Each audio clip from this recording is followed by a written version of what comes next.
Welcome to the Horror Hangout, a podcast where film fans watch the best and worst horror movies of all time and talk about them. My name is Andy Conduit Turner, and no Ben this week. He's otherwise engaged, but that's okay because I'm joined by a very special guest, John Lees. You're a comic book writer. You're based in Glasgow, Scotland. Credits to your name that I have listed here, I'm sure it's more extensive, include The Crimson Cage, The Last Ride of the Pillar and Pride, Sink, Then Emily Was Gone, and, of note, upcoming by the time of release, this week's release, The Nasty. Welcome, John. Thank you very much. Happy to be here. I like that little hesitation before name, like, is it John Lees? But I'm happy to be on. I'm sorry that Ben's not here, but I do think it's quite fitting for the movie we're discussing. The people mysteriously disappear. Like, I'm in my head, I'm thinking Jason's got him already. When he's coming from the bus. Yeah, he did text me actually, saying he'd be right back. So, he doesn't say he's blown it. We talked about Scream last week, Ben. What you been doing? So, John, where to begin? Horror comics is your trade, right? I've been lucky enough to read The Nasty that we'll talk about in detail, but a number of your books over the years. Where did horror comics begin for you? I guess I've always loved horror, probably even longer than I've loved comics, because I've loved comics for pretty much as long as I can remember. But for me, my first comic wasn't a horror comic. I did a superhero book called The Standard, but I very quickly kind of found myself gravitating towards horror. I think it was reading Uzumaki by Junji Ito and a couple of other books around that formative time when I was first getting into making comics made me think, one, just at the stage when I was thinking I'm really excited about the potential of making comics, reading these horror comics made me think I'm even more excited about the potential of making horror comics and what can we do in this medium, to try and scare people or do what other mediums do. Because for me, I think horror comics are quite fascinating because of how difficult they are. Because so many of the tools traditionally are associated with horror don't work for comics. It's on the surface quite counterintuitive. For example, a horror book, a novel, is really scary because the author can describe things that and put it in the reader's head, so they can imagine something that's scarier than anybody can draw or anybody could put in a movie. That's why I think no adaptation of The Portrait of Dorian Gray is ever going to be as good as the book, because no picture that is going to be in a movie is going to be as scary as the picture that the reader imagines in their head. Yeah, you can't replicate that portrait, can you? And you certainly can't do a Lovecraft with all his indescribable horrors. Indescribable, could you describe it? No, I couldn't possibly. Such a lazy. It's no way of describing this thing. You'd go mad if I tried, but you'd lose it. but obviously comics don't have that. We have to show it. An artist has to draw something that's scarier than what the reader imagines for it to be scary. And similarly, films have the big advantage of having sound. They have jump scares, they have scores, they have sound design. Comics are silent, so they don't have that advantage either. So it's kind of the worst of both worlds of film and TV and books in terms of scaring people. But I think that if you can kind of get a hang of the medium, there's little corners of ways to find things that are scary, whether it be figuring out pacing, the dynamic of page turns and things like that. And I always just thought it was something that was really rich for exploring and kind of charting new ground possibly. So that's what drew me to making horror comics. And then I must say, what a great medium to be in as well. Horror comics, as you say, a lot of fun. And you can do things that you can't, those challenges aside, I think there are things that you can deliver in comics that you don't see elsewhere as well. And obviously, we talk about the transitions on between mediums as well. Those movie studios are burning through superhero books pretty fast. They'll come for horror comics anytime now. Yeah, and like I say, I think it's interesting because there has been some adaptation of horror comics. I mentioned Junji Ito, who's a manga horror creator. They've tried to make a couple of movies and animated adaptations, and none of them have really worked so far because there's something about that still image, and the rendering of it that the moving image just can't capture quite the same, I don't think. And so comics is quite interesting, uniquely kind of suited to kind of telling particular types of stories and kind of gelling in people's heads and kind of settling in people's brains, you know. So I think it's an interesting challenge to see how people try and adapt horror comics to other mediums in future. Yeah, you've called it out there. That I've seen the first episode of the recent Junji Ito series on Netflix, and it's good. It has some great things about it, but I struggled just from that one episode so far to really replicate some of the things. I think the biggest advantage of comics is if you get a great reveal and a great image, that's something that really becomes indelible and that burns on. We'll use Junji Ito as an example. That I forget the name of the story now, the translation, but the one, this hole was made for me one with those people compelled to go. Terrifying stuff. And the Enigma of Amagata Fault. There you go. I'm glad someone's well researched. But yeah, I think they're fantastic. Those really indelible moments that will stick with you almost permanently. I've seen there's some other things like James Tynion IV has done some fantastic horror stuff as well. He's on a real roll right now. He's doing all kinds of good stuff. Nice House at the Lake, Department of Truth, The Closet. He's got a whole bunch of good stuff out there. Yeah, there's some great horror comics, but you couldn't have yourself on and not talk about your latest. So at time of recording, the first issue of The Nasty is available in comic shops this new comic book day, right? Issue 1 was released. I'm talking like from the future. So issue 1 was released on Wednesday, 5th of April. So yeah, you can get to your local comic shop and pick it up if it's available, because it's already sold out at distributor level. So it's only available while stocks last until that second printing comes out next month.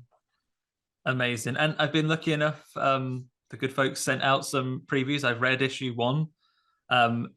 If I hadn't already spoken to you, John, and known some of your background, you can see the love of your 80s and your slasher genre horrors straight up there. But for those who haven't had the chance to read it yet, tell us everyone a little bit about it. Okay, so The Nasty is a coming of age horror comedy set in 1990s Scotland against the backdrop of the video nasties moral panic. Normally at this stage, I would go into a big aside explaining like the history of the video nasties, but obviously this is a cultured horror audience. They'll probably already know all that. These guys know. I think most of our listeners have a list of video nasties to seek out. Certainly one of our guests has talked about her rich and varied history of those were the films that she would hunt for as a child and a teenager. Yeah, no, like that's the great thing. Like Mary Whitehouse's legacy after wanting to raise these movies was like creating like a wish list for horror fans to enjoy for generations to come. But yeah, so the story revolves around Thumper Connell, who's this kind of lonely, horror-loving teenager who still has an imaginary friend from his childhood, and that imaginary friend is Red Ennis, who was the star of his favourite slasher movie. So Thumper and some other horror-loving oddballs kind of congregate at a local video shop to, on the down low, watch these banned horror movies, and they manage to get their hands on a rare, elusive copy of the most widely banned, forbidden video nasty of all, House of Creeping Flesh, and things get crazy from there. I don't know, I'm not sure how much I want to spoil, but things take some unexpected turns. Yeah. And just as a starter, like I've only seen the first issue that I've read through, greatly enjoyed it. So I'm going to be in for the series.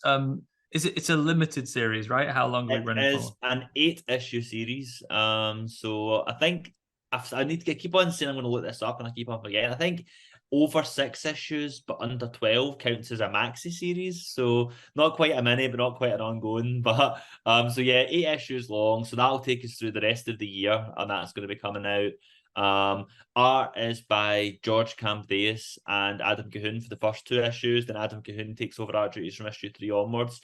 Colours from issue 3 onwards are Kurt Michael Russell, and our letterer for the whole book is Jim Campbell.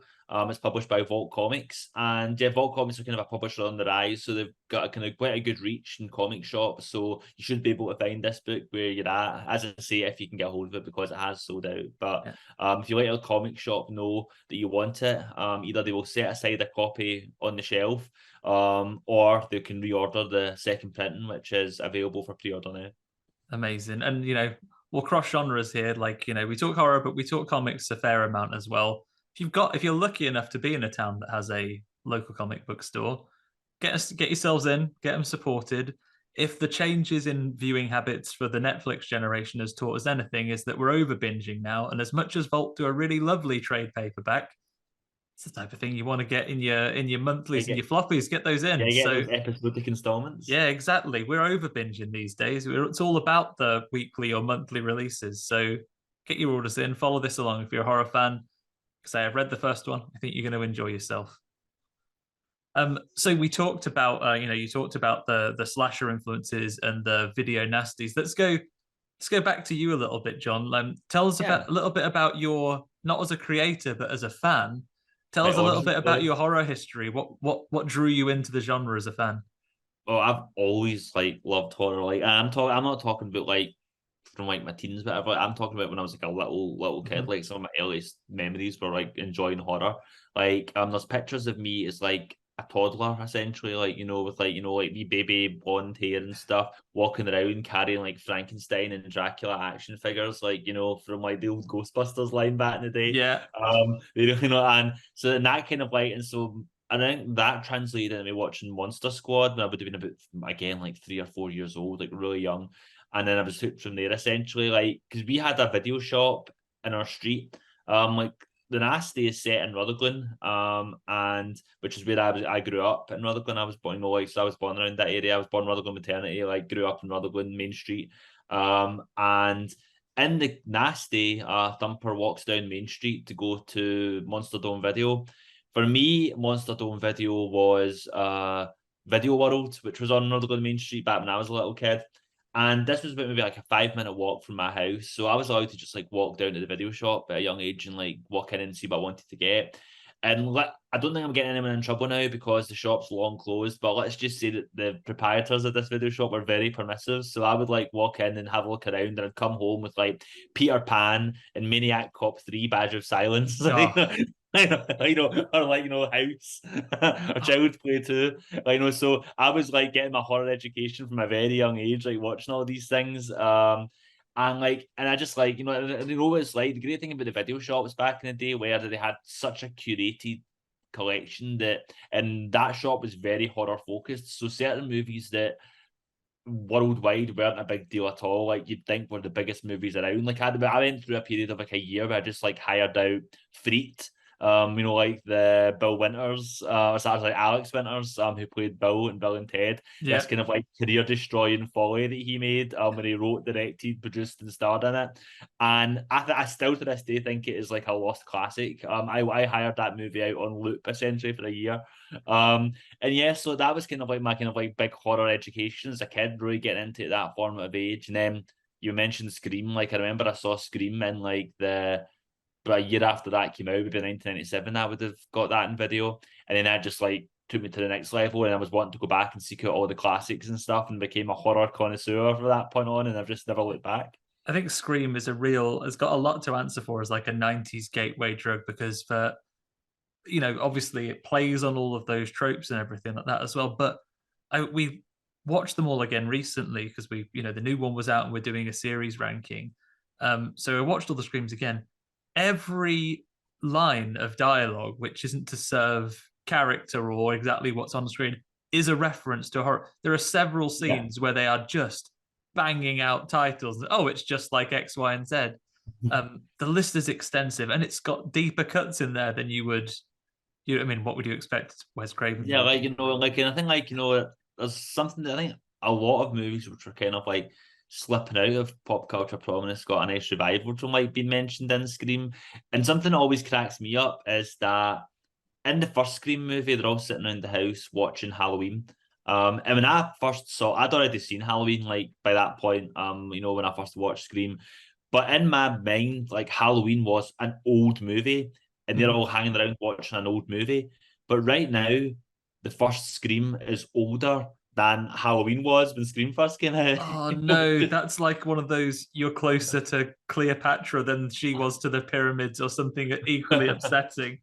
Oh, that is I know it's like, crazy. it's just wild how like time passes and like but these things kind of carry on, and what was kind of like the snappy kind of like young rebel, this is a new wave of horror, has became like one of the canon and one of like the old guard now. I think that's kind of fascinating how things go.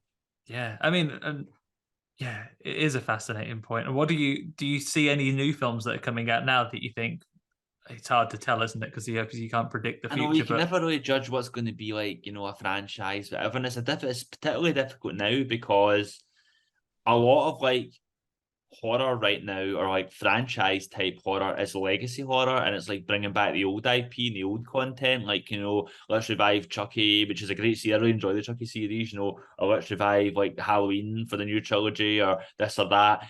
And like, so because we're so focused on doing that, there's less like, let's create a new Freddy Krueger, let's create a new Jason Voorhees. Like, probably the closest thing in recent years to that would be like, Megan, like, from like, like yeah, that's like I think the only Megan's got that's some. the I only think character I Megan's could got see some being like, legs. yeah, that could be someone that could have like 5 or 6 sequels or something, like, to come of steadily declining quality, over the next decade or Yeah, so. when she hits space. So I think that's like, obviously something and obviously now we're all about elevated horror and stuff. So it's all about let's do like one-off stories and things people aren't thinking about. Let's create a iconic slasher that we can market and merchandise and do this or that with. Yeah, I think we could do with some more. I mean, Megan's probably the closest we have. I guess Or franchise stuff, we've had The Conjuring, which I guess it has yeah, Annabelle that has a number of things. So it's obviously about little yeah, there dollies was the now. nun, Robots are other and ones. yeah, like the Yeah. whole Conjuring verse. Having said that, right, for all of that Conjuring stuff, and I think the first couple of Conjuring movies were good, and James Wan's done good stuff with it. But I kind of feel that like Malignant, Loki, kind of like topped them all. Like I really enjoyed that. Yeah. Um, Malignant is one that really grew on me. I think I came out of watching it. I had it on. I missed it at the cinema. I had it on VOD, and then when I got round to seeing it, I came out of it first saying, "Was that really bad? Was that really?" And then over time, I've sort of thought about it and said, "Actually, I am still thinking about this film a lot later." And then once you understand that it's deliberate, and then some of the choices they make, and then that turn at the end, yeah, it like really, yeah. yeah, yeah. That's what I But like, want. I I don't want. want to spoil it for anyone who's not like seen Oh, it. we've done a But full spoiler episode, John. You're quite safe. We won't spoil it here, but if you're a regular listener, you've heard us go through it in painful detail. But yeah, I really like those iconic horror figures you can get. And you're right, between Malignant and Megan, what I want is really noticeable and really memorable horror character silhouettes. What I want is yeah. things that you can put into a Mortal Kombat game and I can play as later, with my Freddys and my Jasons and so on as well. What a Yeah, time. you want like new characters, new icons, like and it's difficult because, like we've said, like the slasher genre is having something of a moment right now, but slashers in general are quite a difficult genre to do something new with because perhaps more than like any genre, slashers are so backward looking. They're all about like referencing themselves and referencing their own lore and like the idea of the final girl and like the archetypes and all this stuff that it's hard to do something like fresh that doesn't feel like pastiche or doesn't feel like it's perhaps possibly in terms of the slasher genre maybe like the best example of someone doing something new or doing something interesting would be Ty West with his trilogy, X and Peril and Maxine that's coming out next. Like, they're all kind of like very different movies, but they have a kind of like shared world and recurring characters. So maybe that's an example of like doing something fresh with Yeah, Flash. I think there's some phenomenally talented filmmakers working in horror now. So Yeah. I'm interested to see what they could do with it. And again, as much as we can lament some of the choices people make with legacy sequels and so on, I still always turn up for them. Like I think my reaction to the Halloween trilogy recently was that they did a perfect ending for Michael Myers in the first of those three Yeah, and movies, and then then brought them made back another for two. another two. Yeah, Yeah, and then I had the exact same thought. I was like, that ending of the first film was perfect, spot on. So why did they do another two? Just to the get almighty dollar called them yeah, back yeah, in. Yeah, and yeah. it was And I actually looked back, like at my letterboxd review for Halloween 2018. And at the end of the review, I wrote like, this was a really satisfying, enjoyable movie. Let's just hope they don't spoil it by doing anymore. that said, though, it's like if someone built a Jurassic Park now, I would still go. Like I'm excited by the news reports that they've apparently I don't want to jinx anything. Have they allegedly resolved all of the legal issues behind Friday the 13th ownership? We may be getting a new I one. don't know. Every single time I hear that they've maybe done that, then some new curveball comes, and it's like, naturally, no, they've not. So I don't want to get Someone's hopes up lawyer too much. changed shifts and is like, actually, I found a ton more stuff in this contract that's no good. I know. Like, I think, like, obviously with the Friday 13th, to do a new one. This may be conversation for like after we've discussed the movie, but just broadly speaking, like the problem with like Friday the 13th is one, legal because of all like the kind of like entanglements whatever, but also just like the continuity is such a hot mess. It's like, where do you take the story? Like, Yeah. if you're gonna do like another version. I'm like a broken record on this. You mentioned enjoying Chucky as a series in Child's Yeah. Play. One of the greatest advantages I think that Chucky has ever had is retaining a single Dominant, creative yeah. voice. Yeah, like the fact that he has retained the ownership and he's directed some, he's had a writing hand in all of them. Having someone that is responsible for it rather than it completely changing hands and having someone else come in and say, no, I'm going to make this my idea now has Yeah. been to the strength of this movie. This is how we Yeah. are so many Chucky movies in, and he's not got to space yet. Yeah, no, like, so much stuff. And like, and I think like Chucky's an interesting franchise because like I think all the movies are all of varying quality, but they all have something in them that's interesting or something in them that's worth watching. They're best, they're great, but even like the weaker ones, like I don't know, Seed of Chucky is still an enjoyable movie for me. It still has elements that I like. And I think that one of the great things about having the one creative voice involved in it all is that, let's say, in Chucky the series, they can bring back elements from Seed of Chucky and go, actually, let's recontextualize this to make it make sense within, in comparison to this world. And, but because it's all like the one person doing it, all kind of like works and feels cohesive.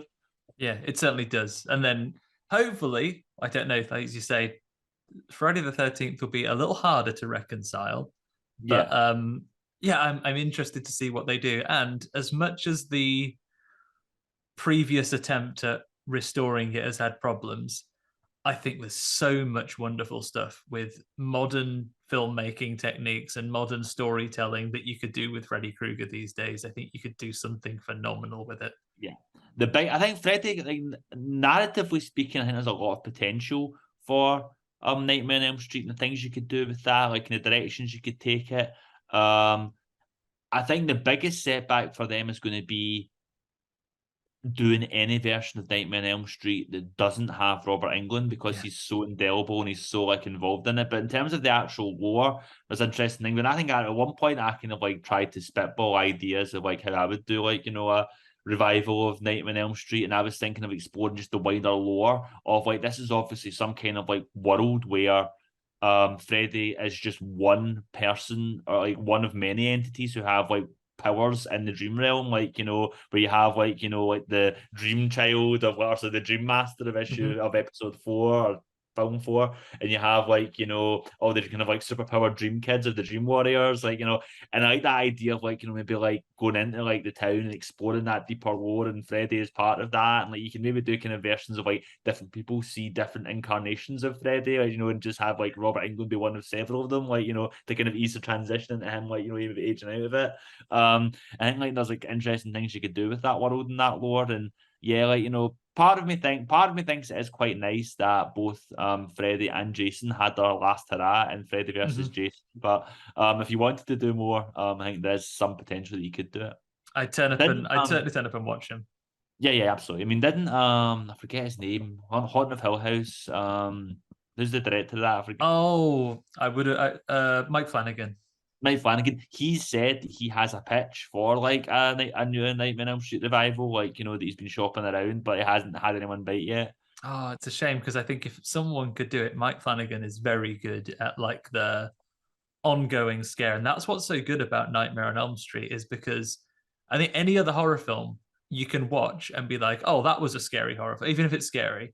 Like you can watch them, it's very scary, and you think, oh, that was scary. I'll sit and think about something nice because you can reconcile yourself that it isn't real, and then you can do the same when you go and watch a Nightmare on Elm Street film. But I think part of the worry about, certainly for me as a kid growing up, like, what if I get scared by this and have nightmares about it? That's perfect. That is Yeah. that is like a real. existential dread you can drive out of that film. Like, I mean, I have memories of it lying awake at night, thinking I don't want to fall asleep in case Yeah, I have bad dreams Freddie about will Freddy get me. Krueger. Yeah. Before we get into the film of the week, let me cover a little bit of news. So hot off the press, a couple of folks over in the US that were apparently going to a screening of an Ari Aster movie were surprised when, rather than seeing one of his previous hits, they actually saw an early screening of his upcoming movie, Beau is Afraid. I'm Yeah, looking what a forward to nice that. surprise that was. Apparently, it's sounding really good. People have said it's like a real creeping dread about it, that it is like an absolute panic attack of a movie. Um, I'm looking forward to it, but Yeah. unfortunately for us, our release date is like a month behind the US's again, so we can look That forward to that seems to being be happening all the spoiled. time right now. It seems like we're Yeah. getting like belated releases again. But I'm looking forward to Bo's Afraid. I think it's interesting because people have been talking about like what a big departure it is because the trailer looks like it's more funny, it's more like Mhm. comedy and elements and things like this. Like, but one, I think that's underselling the potential for this to actually still be scary. Like as people say, it can still be like anxiety driven and whatever, but also undersells how funny Midsummer and even Hereditary are in places. Like, like even when they're really grim and really harrowing, like they do still have that streak of humor. I think clearly is able to do that. That's classic horror, and you're right. Even though Ari Aster's movies are, in many cases, some of them more in terms of mainstream releases that get a cinema release, some of the more horrific and intense horror that you'll Yeah. that you'll see on screen, right? You say about underselling it. I heard a scene of Midsummer described, the scene with the cliff jumping. Said, "Oh, of course, doesn't do it. So they go and bonk him on the head." I was like, yeah, "Bonking on the head is the underselling of that of what happens in that movie." Yeah. But yeah, I'm looking forward to this. But I am, like you, a little frustrated that the trend, particularly in horror movies recently, appears to be, I don't know what's going on at the distribution department here, but we appear to have gone back to yesteryear, where we tend to get films later than releases in other territories, Yeah. which And back in the TV is day even was worse. fine. TV a year goes past and with no sign of something. Yeah, like to be fair, like in the olden days, the olden days of the 1990s, that wasn't so bad. But now we live in a world where the day or two after it comes out, especially in Twitter genre just decides it's spaces, fair game. yeah, there'll be no context spoilers, wink, wink, wink on your My Twitter absolute feed. least favorite thing in the world is like people who have no I was going to say no brains. That's maybe too harsh, but like no sense of like nuance or like like subtlety, and they go like no spoilers. But if you're a fan of this actor, you might be sad an hour and a half in, and I wonder what issue could be alluding to. Possibly that they're going to get killed, or like no context spoilers. It's just like a picture of like someone getting shot in the head. Like, I wonder what that's maybe about. Yeah, Game of Thrones was. I wasn't even watching the later series, but that was like if you had even the mildest amount of context, you would be able to work out what these no Yeah. spoilers are. Like no spoilers, and then an emoji of a dragon, some fire, and like a skeleton. You're like, oh, Yeah, and a picture of the actor, yeah, it's like, yeah, oh yeah, it's terrible. So it's one of those things. Like especially with like these big notable releases, my fear is that it goes one or two ways. Either that you get something spoiled for you that you would really enjoy, and it's for reasons like that I managed to catch Pearl at a cinema when I happened to be in the US in the correct week, oh, like or lucky for you. with Infinity Pool having to like try and catch it early and like with VPNs and things like that to try and get them versus it being spoiled, or the other way around is that sometimes then there's such a discourse about the content of the movie that then it can never live up to that as well. I really suffered Yeah, with both Skinamarink and Outwaters, for they were so heavily yeah, height. represented of as to what they were going to be, because Skinamarink had TikTok challenges around it. It was making so much hype. So then when you get to watch it with that context, I was like, this is not what I was expecting at all. And maybe I've reacted to it less Based on the positively. expectation rather than Yeah. just. I mean, I can go the other way around as well. Like, but I remember I was really excited for that new Hellraiser. I mean, because the director's like a good director. He did The Ritual and the The Night House. What was the guy's name? As you can tell, I'm on brand, terrible with remembering people's names, but it's from that director. He was doing the new Hellraiser movie, and I was really excited for it. And if that movie came out day and date with the US on Disney Plus, like other Hulu movies had done, I would have happily watched that on the spot. It would have been a guaranteed view. But because we had to wait for months after America, I had months of everyone's like having that level of excitement, and then everyone going, actually didn't like it that much, and having me complaints about it or not liking this or that about it. And then you'd had to hear all the discourse about oh, actually it's not great, oh, blah, blah, blah. So that in the moments kind of passed that you would have watched it, and then like 2 or 3 months down the line, they go, oh yeah, it's available on iTunes now. It's like, well, I don't know if I want to watch it anymore because and the that moment, that moment and that discussion when everyone's watching it is kind of gone. It's a bit like when you find out about that series and it's already 3 seasons in. I think it was I did that with Breaking Bad. I was like, oh, this sounds really good. There's how much of it already? Nah, too much, not gonna bother. Yeah. And again, for me, like this is, I think TV's especially bad for that because there's so much content every week. There's a new series dropping and dropping like full seasons at a time. And if you don't get on board on the ground floor, it's like, I mean, I'm sure Succession's excellent. Everyone keeps on telling me it's great, but then I feel like when season 3 came out, I was like, oh, I need to get caught up in seasons 1 and 2, then I'll watch season 3.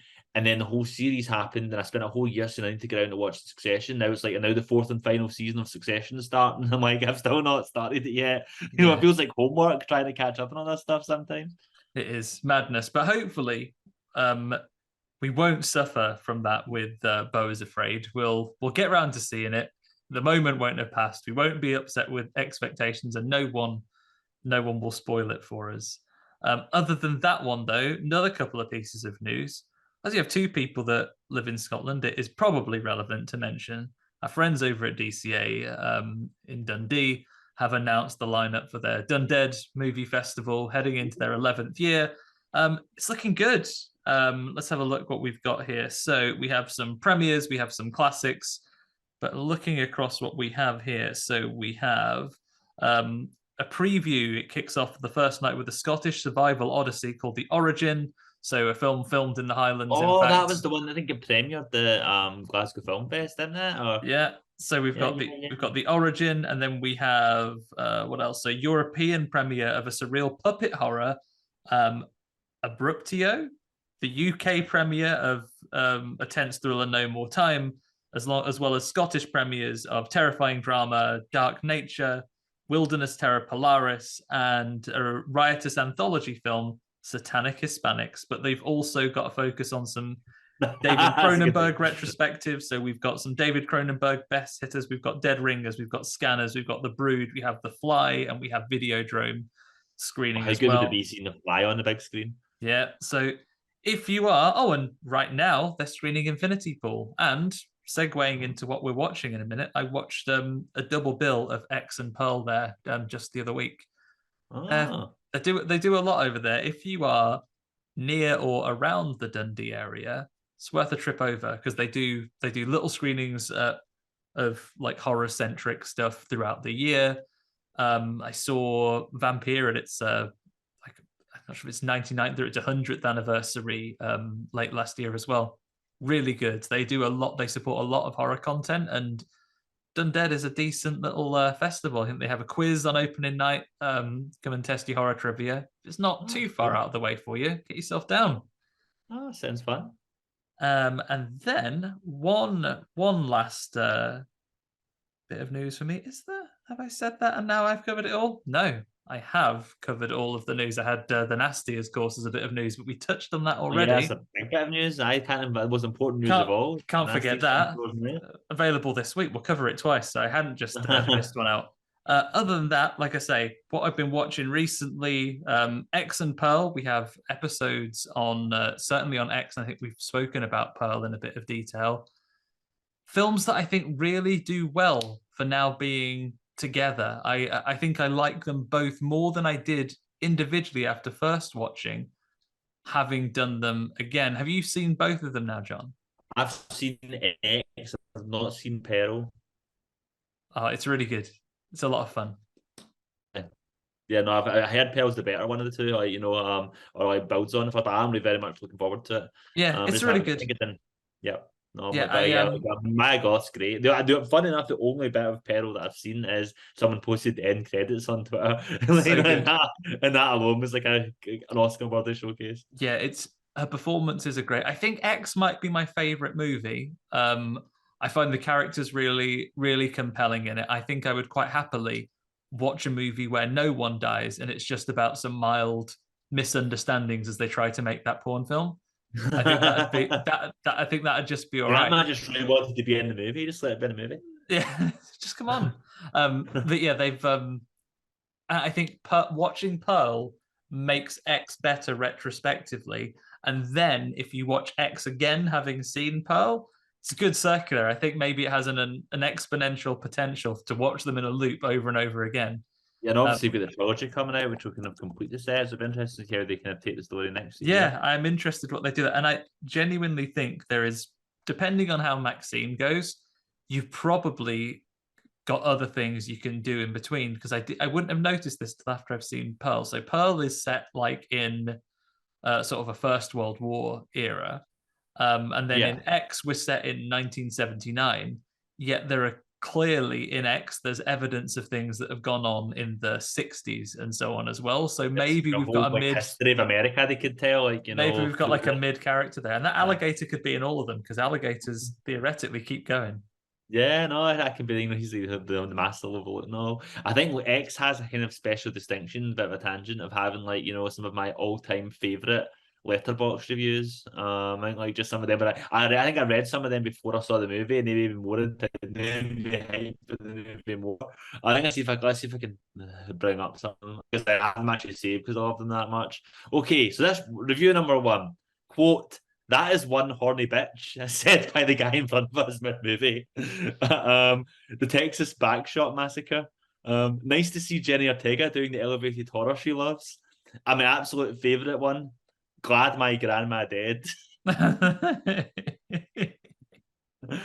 Yeah, it's a good. And Ty West is doing some amazing stuff. I'm looking forward to Maxine a lot, particularly having seen this double. So looking forward to it now. Other than that, another couple. I saw Spoonful of Sugar getting the most out of that Shudder subscription. I'm not sure if you've heard about this one, John. It's about a. I have heard of it. I'm just going to the nanny movie. I've not seen it yet, but it's good. So it's about, for anyone else, it's for like a nanny takes a job looking after like quite a troubled child, but she herself is doing some experimentation with micro dosing of LSD. It's a wild ride. It's really, really fun. It's got lots of elements to it. It's got some dark secrets. I mean, coming off the back of X and Pearl, it's a pretty horny movie. I gotta say, if you want to slide that into a pile to watch with those ones, it's a pretty horny movie on various occasions as well. Actually, maybe there's you can find some gems on Shudder. Yeah, Shudder, absolutely banging value. I just watched Witch Hunt this week on Shudder. I think I watched that because, like, it's directed by El Callahan, who's doing the Hotel adaptation that was, developed, optioned, whatever. So I thought I better get up to date with what she's doing. And yeah, it was a fun movie. Kind of like a kind of modern day witch hunt type thing, but set like in like regular America, where kind of all where witches exist. So kind of exploring some interesting allegories. And you'd think, this is maybe a bit outlandish, but then you actually see what's happening in the news, with trans people or gay people, whatever. And you think, no, actually, I can totally buy people would be this hysterical. So that was interesting. And you say that's on Shudder as well? Yeah, so I think just went on Shudder last week. Oh, nice. Always good. Always a good time on Shudder. Just looking at my list here, John, of things I've watched this week, bearing in mind, so Spoonful of Sugar, a bit horny, X and Pearl, absolutely. I finished off a classic series as well. I watched Candyman 3, Day of the Dead. I'd never seen it before. Also, the Candyman, I mean, in many ways, a big, I'd never thought about it until recently. The Candyman's murdering techniques they're a lot like old school courting, because the person he's haunting in this one, like an ancestor who's showcasing some of his paintings, he does use that old school courting technique where he just asks loads. So Kurt turns up. All right, do you want to be my victim? No, thanks, the Candyman. Well, I'll continue to ask. I'll wear you down over several. Just let me know when you're ready to be my victim. Please be my victim. Oh no, stop asking, the Candyman. like, It's like, to whom it may concern, I hope this haunting finds you well. I wonder if you're just following up about my offer to, he worry. set an auto reminder on there, like, it comes up on his email. What's this reminder? Like, no, I've declined. So that's the Candyman, and then I've just started, just today, in fact, watching the original. It's been a little while between drinks. The Slumber Party Massacre, because I thought we're talking horrors, so let's go for another classic slasher. Oh yeah, but the one enduring memory I have of the original Slumber Party Massacre is the bit when like the kind of like girls are like sort of they're in siege, like locked up in the house, and they just start eating pizza off the dead guy's body, like because then like so like they're taking Tyson's pizza off this dead pizza guy, like just like lifting it off his torso and eating it, and then like one of the other girls looks like, "What you doing?" Just like, "I'm hungry," I'm hungry when I'm stressed. Yeah, you mustn't waste pizza as well. Come on. What's that? Oh you yeah, mustn't, you mustn't be wasting that pizza. Waste not, whatnot. But how about you, John? Anything else you've been watching recently? It doesn't have to be the last week for you.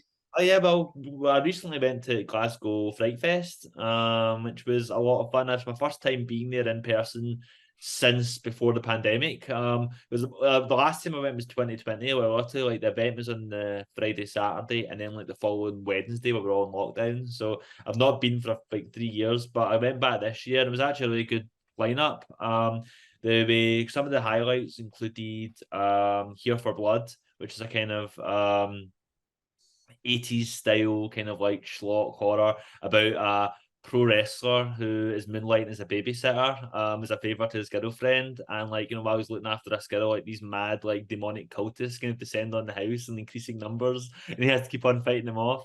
Very gory, very kind of like funny, very good. There was Onyx the Fortuitous, Natalia Spoon of Souls, which is a spin-off of like the Onyx the Fortuitous, like the viral character. He's got his own movie. It kind of feels a bit like Elvira, Mistress of the Dark, not just in terms of like taking a character from skits and kind of making a movie out of them, but just in terms of the whole tone of it being funny, but also having genuinely good creature effects and scares as well. So I enjoyed that. Little Bone Lodge is a kind of like really twisty, turny kind of thriller set in Scotland. So I think that got its world premiere at Fright Fest. I think it'll be coming out later this year. Yeah, we saw Little Bone Lodge for the show. We didn't catch the other two. We did manage to see Little Bone Lodge though, and it probably one of my favorites from the Glasgow lineup. Yeah, no, it was good. It was a good movie.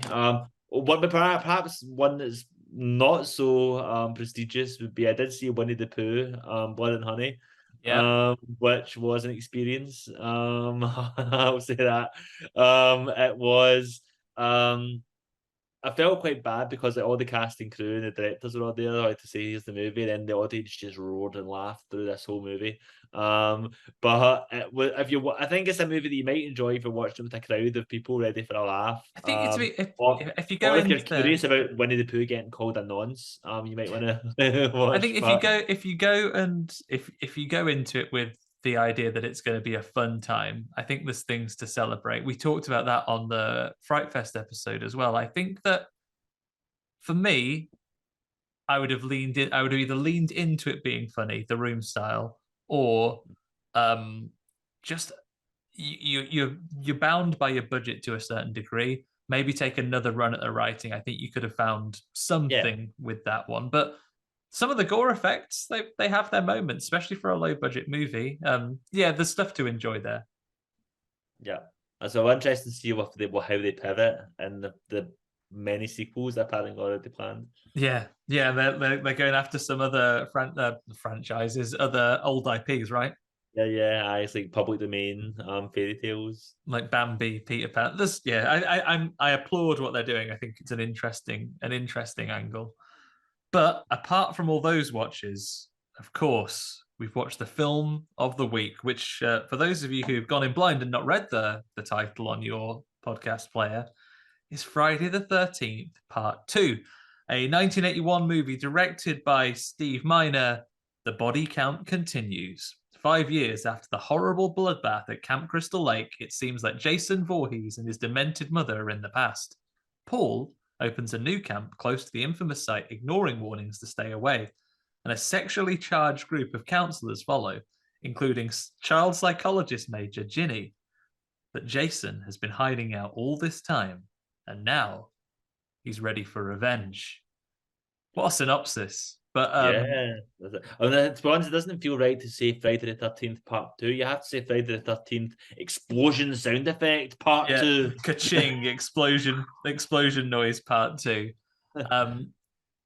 Ratings wise, Friday the 13th Explosion Part 2 gets a 6.1 on IMDb, 29% on Rotten Tomatoes by critics, 48% by audience. They love it slightly more. It's got a 3.1 average on Letterboxd. And here are a couple of choice reviews we have pulled up here. So Patrick Williams gave it 3.5 stars, and he says, I love that Jason is a big dumb idiot who keeps falling down because he's only cut one eye hole in the sack over his head. Justin Peterson gives it 2 stars. Friday the 13th Part 2 proves bigger is not necessarily better, and it borders dangerously close to being more of a remake than a sequel. Belial Carboni, 4.5 stars. Super solid sweet sequel that is just as good, if not better, than the original. Where do you overall, John, before we get into the run through of the story, what's your background of it, and where do you any of those reviews resonate with you without giving away your score at this point? Well, I was kind of like, when I first saw Friday the 13th Part 2 on video, I would have been maybe about, I think it maybe would have been shortly after I saw Scream, as we were talking about, and I was like seeking out more slashers and famous stuff, and I watched the only Friday the 13th I'd seen before this point was Jason Takes Manhattan, so I wanted to go back and watch like one of the earlier ones. And I remember like when I watched this as a kid on VHS, I thought it was pretty scary, like, you know, like I remember thinking like the jump scares were really effective, and I kept on like turning my volume down to like mute, like to avoid getting scared when I was watching it. So I was keen to kind of go back and revisit it as an adult, like, you know, and I think I did that maybe about a year or two ago when I was doing the my kind of top 100 slashers project. I thought I'll watch through more of the Friday the 13th, and it wasn't as good as I remembered it being at the time. Like, for me, Friday the 13th is kind of a fascinating franchise because it's such a work in progress. If you can see this kind of like sort of like patchwork method of them putting together like what this series is, what works, what doesn't. The first movie, like, you know, Sean Cunningham just outright says we made this because Halloween was making a bunch of money and we wanted to make money too. So it kind of didn't have much thought behind it. And then part 2 kind of like hobbled on top of that. And then but Jason, like, as we know, like obviously they know even his visuals didn't really take shape until part 3. I mean, he goes from like ripping off the town that dreaded sundown in this movie to ripping off Alone in the Dark with the hockey mask in film 3. So, and I think obviously once the hockey mask, you know, became a big part of like the formula. But for me, the first like proper like really good Friday the 13th movie probably isn't until the final chapter, part 4. And then obviously the apex of the series is Jason Lives, Friday the 13th Part 6. That was like, you know, but they're just like the formula is just like refined to a T, and you knew exactly what made this work, which is leaning into the comedy, leaning into the absurdity, having that little touch of self-awareness. They're not quite there yet with like this one. They're still kind of quite nascent in terms of like, you know, making out what the series is and like what Jason is. I mean, one of the things that's really jarring for me when I watch this is that whole opening sequence, which is essentially Jason Voorhees has looked up the address of this victim in the phone book and then went out to town to find her, and like, you know, and then went to her house and like, you know, killed her, like, you know. And I can't imagine like, you know, the Jason or that became like the iconic Jason doing something like that. Like, it feels like so like out of character for him. Oh, you're And then right. like, you know, and like even like stuff like we mentioned, like him falling down and like, you know, getting beaten up by weedy counselors and stuff. That doesn't feel like Jason either because he's not really Jason yet. So I think, although while I don't necessarily love the movie, I think it's quite fascinating as a kind of like transitional product and a kind of this nascent thing kind of taking shape.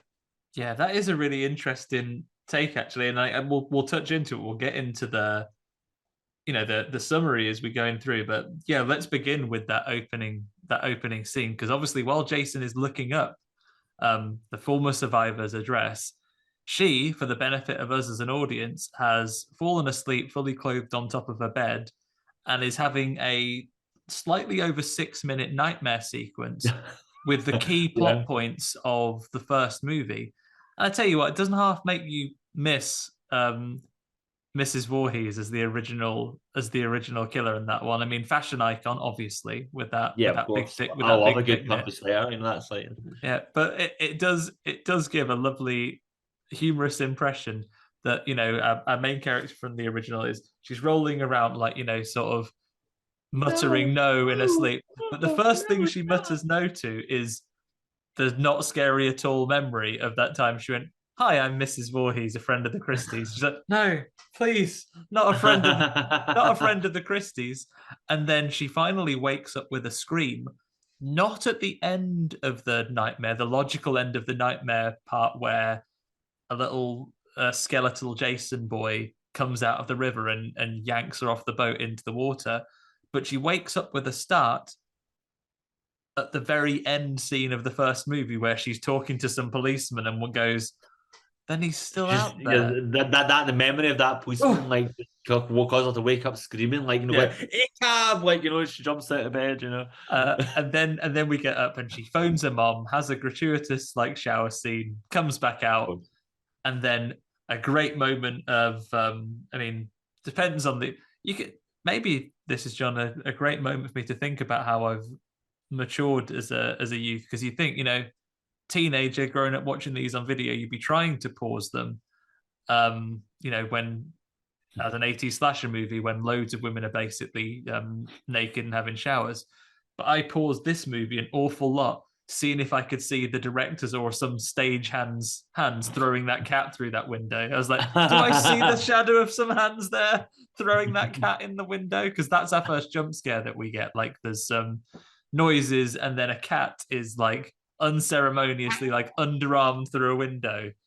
And then you're right. The heroine of our first movie gets stabbed in the brain by don't a forget the screwdriver. genuinely good jump scare of like when she opens the door and the fridge door and like the mother's head's in there. Oh yeah. So in many ways, long before Kyle Rayner was motivated by the original woman in the refrigerator was Pamela Voorhees. Pamela Voorhees was fridged, motivating Jason's actions through like 9+ movies over the years.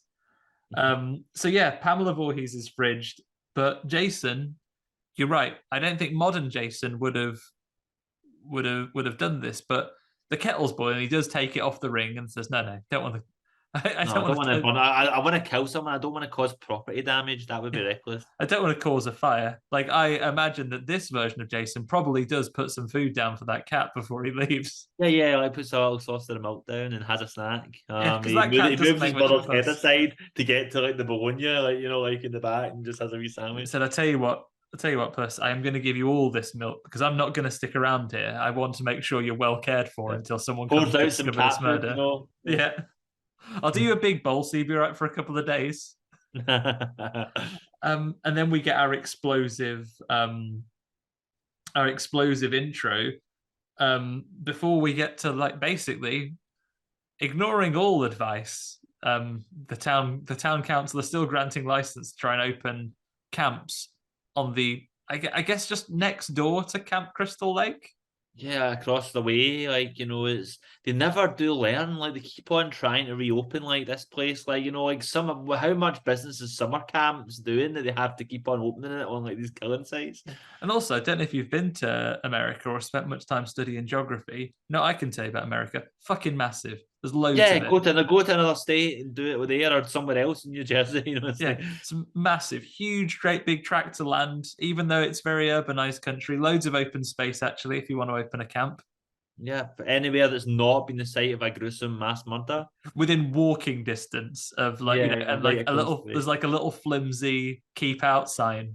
Please don't come in here. The fence has collapsed. The thing is, they keep on like opening all these campsites, and I think probably like by the time we got to like part 7, and they'd opened another one, and they're like, I'm thinking, and then no one seemed to remember like, you know, the what had happened to the previous times. I'm thinking, this is really starting to strain credibility here. I'm actually quite forgiving. It took me till part 7 to, I'm like, you know, this is straining credibility here. But it just feels like such a hot mess. I mean, like, when I try and think of like unpacking like the continuity of like, you know, Friday the 13th and the hot mess of like what happens, like, you know, you just have to think of like what's happened across these movies. I mean, like, you know, Jason Voorhees dies as a child and he's dead for like 20 years. Then he comes back as like this undead mutant kid. And then, like, was it 6 years passed between the first movie and the second movie? And after that time, he comes back. He's grown up into a human, mortal, adult man who was like crazy and kills these people, but he still has enough brains, like we say, like phone people and look up addresses and what have you. Cut a hole So in a then sack. Jason, yeah, in a sec. And then like Jason gets killed for real. About a decade passes, and his corpse is struck by lightning to reanimate him as an undead again zombie in movie 6. He kills like a shit ton of people, like, you know, like an atrocity level of people, and people like, you know. Then his body goes dormant under the lake for like what I'm guessing must be like a generation in order for like the whole town to After he's transform into defeated by one. Carrie. Yeah, and totally forgotten like all these multiple killing sprees.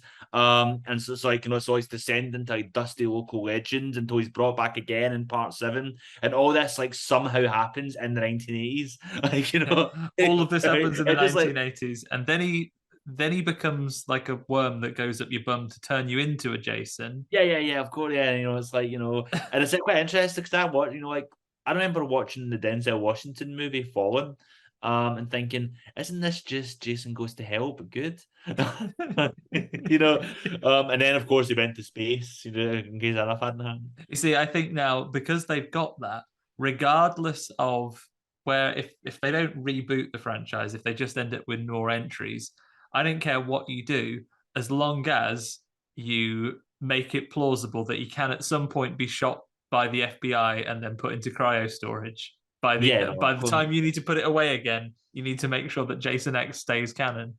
Yeah, it has to be like canon, like, you know, they can't, like, you know, avoid that. But for me, like, my opinion is if you were to do another Friday the 13th story, like Crystal Lake has to be like ground zero. It has to be like, you know, they've sealed this off. It's like Chernobyl or something. Like, you know, the whole area this is like, you cannot go in here. This is forbidden. Like Jason's here, like, you know, and then that should be this kind of like whole just like stretch of land in the middle of New Jersey. It's just like, this is all quarantined. This is like forbidden access because like Jason's here and like he can't be killed, he can't be fought. Like, so just left him be. You And can then give do it some kind of anything you story, want maybe fugitives except the open a law, camp. kind of like broken into that area or something, you know, running Yeah. through or something. Oh, there'd be like a TikTok challenge or something, wouldn't you? Like, Yeah. camp over at Crystal Lake.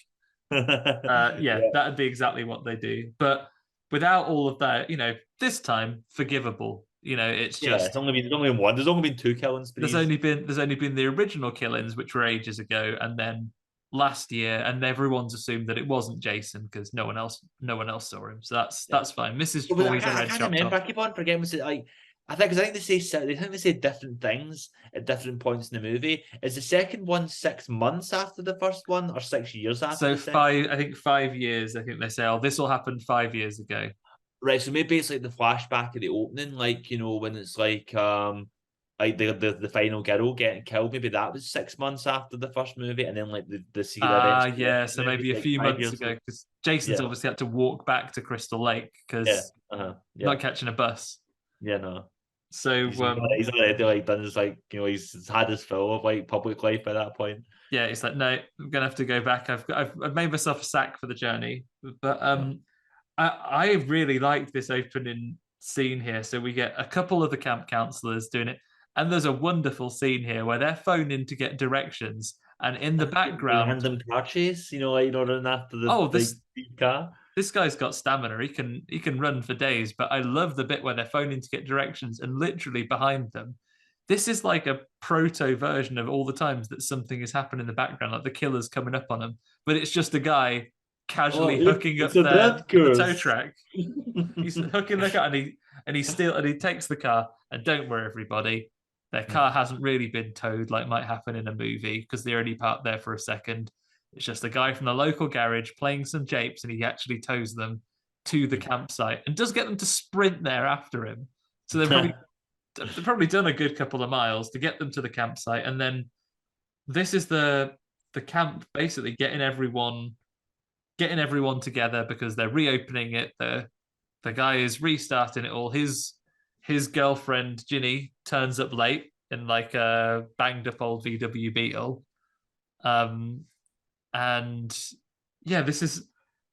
I mean, there's too many characters. I don't think we get names for all of them spoken, do we? You can look at No, that cast list. you have like the leader of the camp. He's named, but I forget his name now. You have like Ted, Paul. the kind of like Paul. Yeah, you have like Ted, the zany comic relief.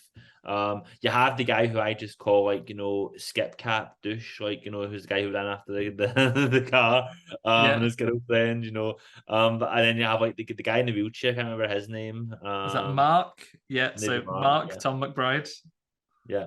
So yeah, like so you have like a solid ensemble of oddballs and misfits as you normally have. Although I think this cast is quite a restrained cast. Once they got into later films, they really thought, let's lean into making these people like characters and like zany people. Like these ones are kind of somewhat grounded by Friday the 13th standards. Yeah, by the time you get to even number 3, where you've got like the sex fiend and there's the guy with the yo-yo. Maybe they're the same character. Oh yeah, and then the handstand man and like the world's saddest, loneliest prankster who walks around crying in his wetsuit because no one will like laugh at his jokes. Oh, I mean, we'll get to those guys, but this one quite an interesting group. So we have Ginny Field, who is she is we learn very quickly she's the girlfriend of the guy who is setting up the camp again to get it all going. Paul's girlfriend. And as we get in a lovely subtle bit of exposition when she's trying to get a car started, it's like, hey, why not you've got to treat the car just like you treat the children in your child psychology major that you're taking right now. You've got to treat them gently. Yeah, we get a lovely bit of maybe that will come back later. Child psychology, which apparently is when you study child psychology. I don't know if you've ever been a child psychologist, John. Apparently, what it is child psychology is how to trick children or people who have the minds of children. Not to understand them, but how to trick them. That's what they say. Like therapy is essentially just tricking people into being well. You got to trick them. So yeah, that's this gang together. We've had a little encounter from good old mate Crazy Ralph. I thought you were talking about him earlier on, and did my this town has a death curse. Like familiar. Yeah, so he's turned up. I mean, the way I think about it, though, I mean, we always talk about the tropes of these 80s slashers in particular, talking about people transgressing. Up at this point, until the murderers really start cranking things up here, in many ways, Jason's the wronged party. So he was allowed to drown. He was allowed to drown, and then his mom, if she'd lived in a more litigious time, she might have just sued the camp, sued them to dust. No court in the land wouldn't have given her all the money. Yeah, but instead she decides to kill everyone. She took a different path. She reacted in that way. But then Jason, and we get some unpicking of this in a child psychology scene later on. He's come back as a little skeleton boy, and then the first thing he has seen is his mom getting her head lopped off. Yeah. Just think it's been just taking him 20 years to will himself back into life. Like what would drive someone who drowned to will themselves like from the land of the dead to the land of the living, but an all-consuming love for their mother and a desire to be united. So he's overcome all this. He's willed himself back to life, and the first thing that he sees is his mother getting horribly killed. Yeah. Like, no wonder she never even knew that he was alive.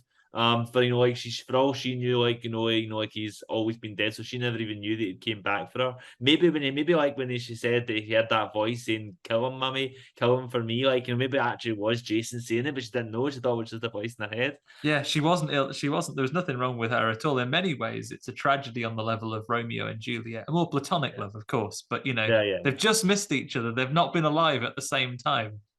Yeah, it's spent 20 years.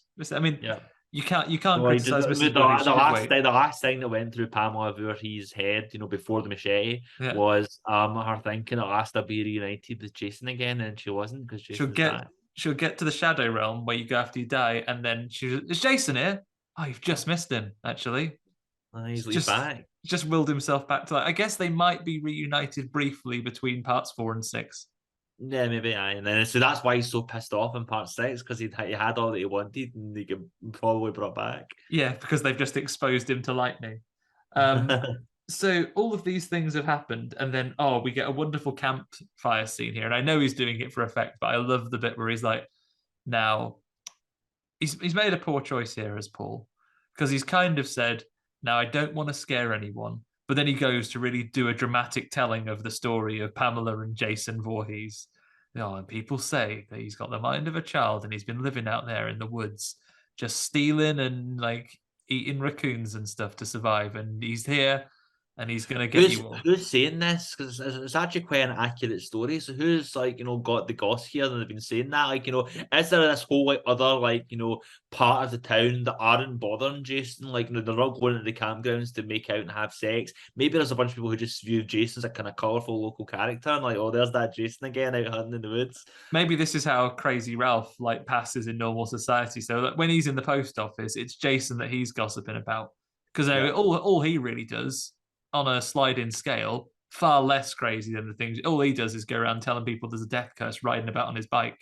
Yeah, no, my theory about Crazy Ralph is that he's been saying there's a death curse, you're all doomed, you're going to die. He's been telling every tourist that's came by for the past 20 years, and it's not happened. And this one time that, like, Jason's been the killing spree, he's been like, the cat that got the cream, he's like, I was right, that's what I've been saying all along. Yeah. So this got a shot of credibility. Like, the broke clock that's right once a day. Yeah, that's it. Twice a day. In fact, isn't that? I'm not sure if it's in this one or the remake, but like someone mentions Crazy Ralph because his wife's going to be really worried. Crazy Ralph is holding a marriage together, so I know, he's better than me. Yeah, so he's doing something right. But yeah, so Paul tells the story of Jason, which he's heard from Crazy Ralph or someone else. He tells the full, fairly accurate to the movie story of Jason, and some things predicted, like he's living out in the woods. He's got that spot on. Yeah. But it's a combination of. I'd get it if he was just trying to. If he was leaning into the horror and building up the legend of the story, great thing to lean in. You've done it, Paul. But that he begins with now I don't want anyone to worry, so I'm just going to tell it to you straight. Maybe that's a little bit of dramatic flair. I can buy into all those things, but he then finishes that by going, now, for fuck's sake, everyone don't ask about Jason or talk about it ever again. Yeah, I'm going to tell you this story to get your imagination working, but then never mention it again. But please, after I've done this, I just wanted to do it with the scare where the guy dressed as a caveman comes out. Now that's done, please never mention about Pamela or Jason Voorhees again. It's been 5 years. No one ever saw a Jason. He does skirt over the fact that, canonically, even though no one saw a Jason, the police did clear up a ton of bodies from that thing. Loads of people did die. Yeah. She's like, she just fell in the water. Yeah, okay, maybe if you don't believe there was a little ghost boy, that's fine. But loads of people were stabbed to death. There was a big that is a site of mass murder, maybe just for the sake of respecting the families of the deceased to don't go back. Yeah, Kevin Bacon did get an arrow through the neck. So that is a thing that happened only 5 years ago. But he's having none of it and he wants to open up. So then we just begin with they are kind of they're getting ready for getting training. So they do a little bit more introduction to all the characters. We understand who is coupled up, who the abilities are, what everyone's abilities are. One of the things that apparently in 1982, owning a Tiger electronic game made you like an electronics wizard. I could blow my mind. This tech wizard, he owns this genius with noble powers. Yeah, he's literally got. It's almost like one of those wind-up Turtles games you got in the 80s. It's the most basic piece of tech ever, but the others are look at Bill Gates over here. This guy's literally a genius. So we see all the characters. We do see that Crazy Ralph does eat it here. Is our next victim again?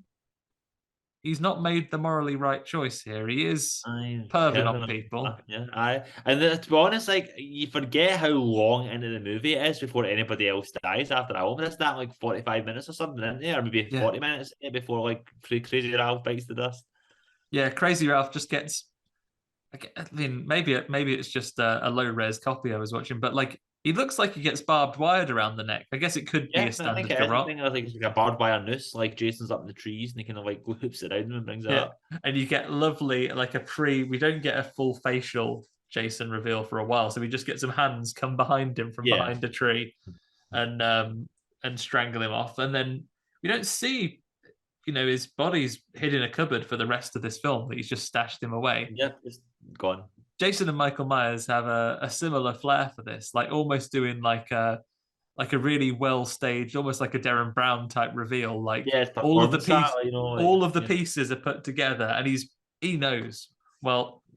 No one's going to need to go in the big pantry because they've got cereal and everything in the cupboards here in the kitchen. No one's going to open this cupboard door until they're trying to run away from me much later on.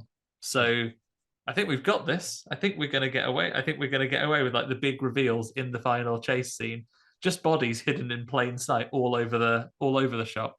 Yeah, no, it's like, like the music videos that have all the kind of like, stuff happening and it's all like choreographed, kind of with the band is and they're on the treadmills, whatever. Like, it's like that, like, where like, you've got he wants it all arranged, so it's all gonna like fall in pieces, like, it's like the thing falls over and knocks something and knocks another guy over. It's all just innately orchestrated to be a work of art. Yeah, he certainly does his homework, but so he's put Crazy Ralph away. We have Ginny and Paul have a scene. I'm not sure if this is on purpose meant to imply it's okay she can survive because they haven't had sex here, but she goes, "Oh, I've got something to tell you." And then I assume, based on the lipstick note on the mirror that they write about, hey, watch out for bears, it's implied that she's on a period. So I don't know why they've done that. Is it a nod to the fact that, obviously in the 80s, people have been like, oh, no, absolutely not. No, thank you. So No. don't worry. You're safe from bears. Well, you're not safe from bears, but you are safe from being killed by Jason in a film that will punish people for having sex. Maybe, I don't know. I just thought it was a tag. I thought it was like a teaser for Cocaine Bear. Yeah, it was going up there. So what do we have here? So all the other characters have got accessories. I forgot to mention that one of the other characters has a dog. That's her thing that she has with her. Because this is almost the next victim. So while they're out for a run, the dog approaches Jason and is snatched off, not to be seen again until the end of the film. Well, that was interesting because obviously, like people who've seen Halloween, I have the expectation that when a dog runs afoul of a slasher, that they're dead, they're done for. Like, obviously you have like Michael Myers famously strangling like the dog in Halloween, but in this, if we take it that like Jason just like, oh, here's a cute dog, I'm gonna have this for a bit, and then like he took it away with him, and then like he got away after a while, and then ran back. I guess we'll come to that a little bit later. Well, although my absolute favorite dog in Friday the 13th series, the dog from part 4, that just jumps out a window to escape from Jason. Yeah, that's probably up there in slasher movie dogs. I think between the dog that does that and then the dog that brings Freddy Krueger back to life. Yeah, by pissing on his bones. The two in a dream as well. Yeah, a dream dog. A real loophole that a dog in someone's dream brought him back to life.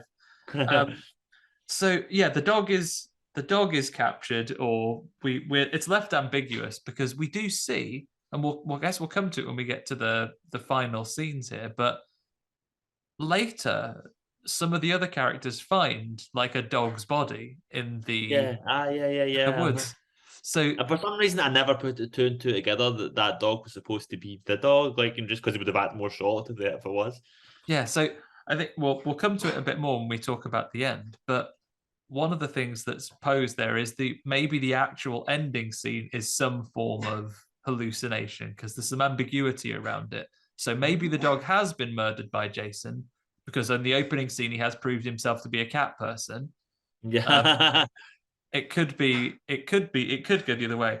Bear with me a second, John. I'm just going to pause to feed this dog. He's going to bark at me otherwise. I'll be back in 2 minutes. No problem. I'm going to pause this. You just had like a negative review. Right. So, so the dog gets captured. The dog's owner gives a cursory look for it before someone says, "Oh, lunch is ready." So he's like, "Okay." No, I don't love it that much. Beloved companion. I'll search for you later after I've had some lunch. And you're right, the pacing of this film is very heavily stacked towards the back end. Like, yeah, it's so like that first half is a slog, like yeah, but you know, this is a big. It's a big. Yeah, it's a back end movie here. It's like the last 15, 20 minutes, like, is a good 80% of yeah, it's the like a kills. full on like onslaught of like murders by the back half. But yeah, and to be honest, like a lot of slashers in the 80s were kind of when you watch a lot of these movies, a lot of them were kind of like the first hour is like essentially a high school hangout movie, but with some ominous POV shots peppered Yeah. in, like so so the characters are interesting enough, it can still work. Like this one works less well, but that does have its moments. Yeah, and this is what we have with this one, right? So they go and have the lunch. Dogs are abandoned looking for, but a couple of the others do go, come on, I really want to have a look at Camp Crystal Lake. He goes, okay, come on, we'll wander off and go. They immediately get busted when they find a dead dog there, which Yeah, looks, by the popo. yeah, a guy that looks a bit like Terry Wogan comes and I think I would double check the credits that it wasn't Teddy Wogan. I should have to check actually, but he has got a mustache on. So mustache Terry Wogan basically comes along, has a quick look at him, and they hauls him into the station, tells camp owner Paul, hey, you've got to watch out because I don't believe there's a Jason, but don't go mucking about anyway. Tells him off because he is annoyed that the camp owner doesn't tell them off enough from this incident.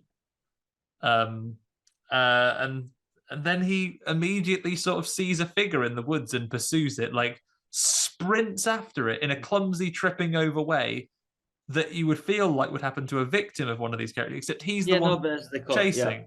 Yeah. And he finds kind of Jason's constructed house that he's made out in the weird woods. death murder cabin, yeah, which is probably the best contribution of this particular movie, is that kind of weird murder house.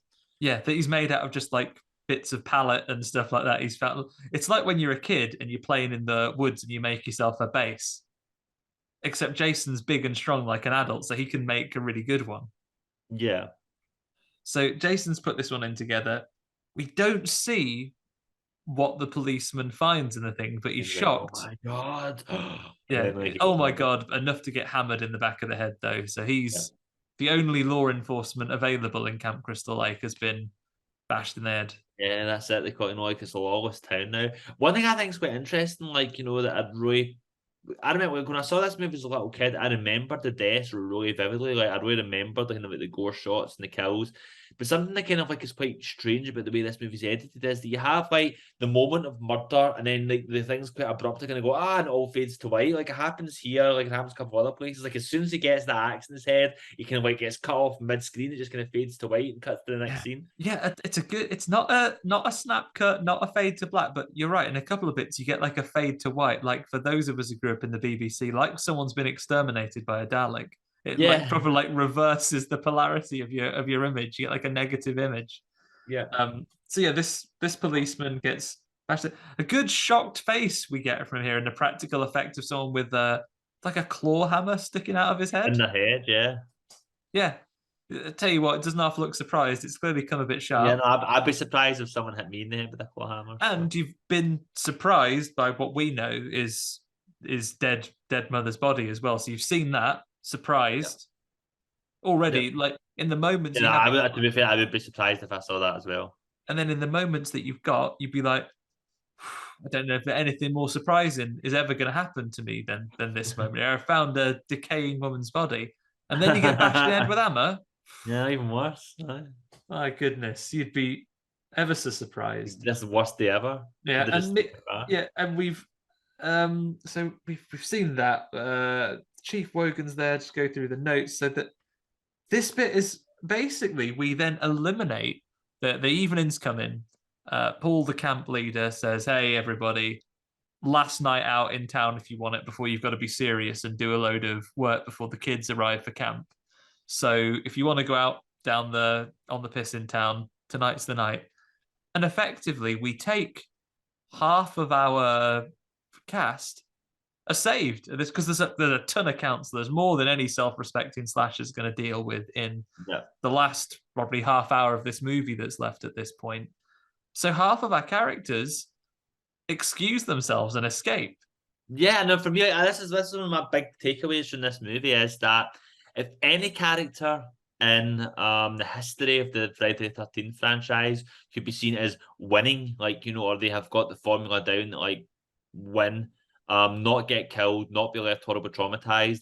The winner is Ted in this movie. He goes, hangs out with his pals, you know, night in the town, gets drunk. Then, like, you know, when they say, we know, and Paul says to him, make sure you come straight back to camp once you're done here. And he's like, you know, aye, Captain, I'll do that. And then as soon as Paul goes, he's like, you know, is there any after parties around here? Like, you know, so he goes, has a lovely time, has a night, you know, a night out in the town, probably ends up swinging with that old couple that he's been chatting up. Like, that you old know, couple with a really wide collar who like goes, "Oh, are there any after party places?" And the guy's like, he's like, I know some after parties. "Yeah." You know? He just doesn't give any details. Just goes, "Yes, there are." But I can just tell he's been had a great night. The next morning, he wakes up like, you know, probably in some mad orgy, or whatever, like hung over to heck, and he's like, and that barmaid seemed to like him. She was, yeah, no, he's all looking up for Ted, and he's probably going to go, I bet none of those guys had a night half as wild as me. Wait till I talk to those guys, having no idea what he's missed. It's a bit like that X thing. I'd quite happily watch just a film of Ted's night out.